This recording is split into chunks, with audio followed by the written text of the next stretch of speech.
The Tyre Nichols case, dispiriting as it is, focuses our attention on the issue of police brutality. Now, we can't proceed in this without noting that the most shocking example and the most widespread example of police brutality, certainly in recent years, is January 6, 2021. Police brutality was there on video for all to see, many gruesome examples of it. And I think of two that need to be highlighted. One is the unnecessary killing of a veteran, Ashli Babbitt, an unarmed person coming through a window, and she shouldn't have been going through that window. She was, in that sense, responsible for let's call it a failure to comply. But she's not the one who broke that window. You can see very clearly other people broke the window. In fact, Ashli Babbitt tries to stop them from doing it. Why she happened to be the first person through the window, I'm not exactly sure. It could even be, and this sometimes happens with crowds, you get pushed through the window.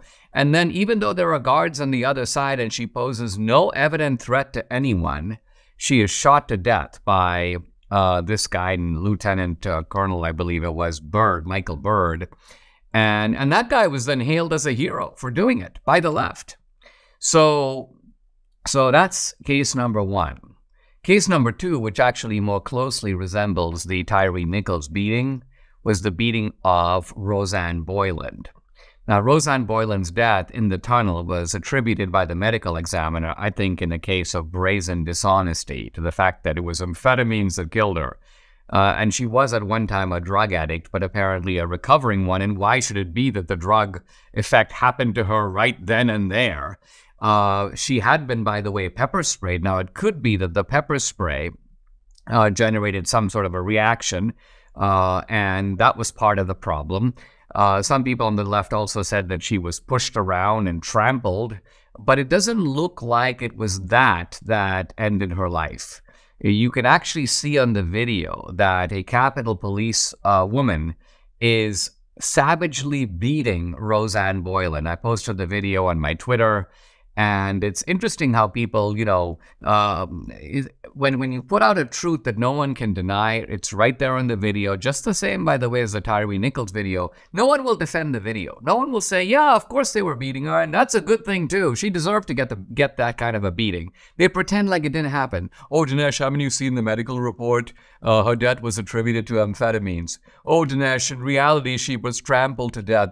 This was the Trump supporters who did that. It was Trump's fault, because after all, had he not called for people to come to Washington, D.C., none of this would have happened. So there's a desire to avert your eyes from what you can actually see on the video and shift the blame to some, to fit the narrative again into your own kind of ideological compass. So it has to be, it can't be the cops that were to blame in this case. In fact, this is the one case where the left loves these cops. These cops are suddenly wonderful people. They can't do anything wrong. They were being overwhelmed by the crowd. They were saviors of the country. They were protecting Congress. They did what they have to do. Even though there was a shoddy investigation of this, of Michael Byrd, even though he didn't follow the required steps. If anyone had done what he did under any other circumstances, the guy would be arrested. He would at the very least be facing second-degree murder charges.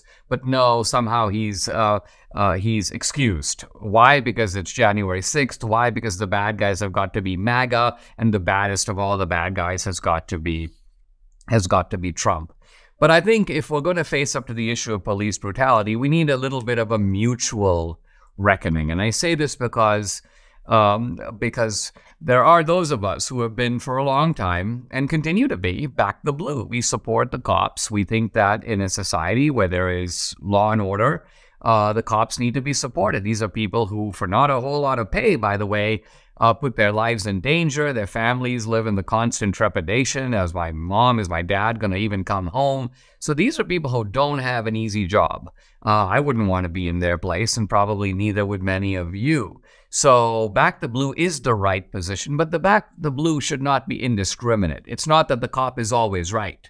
It is that we have to look at the situation. And there are cases, and turns out the cases they occur with, I think, more frequency than we would like.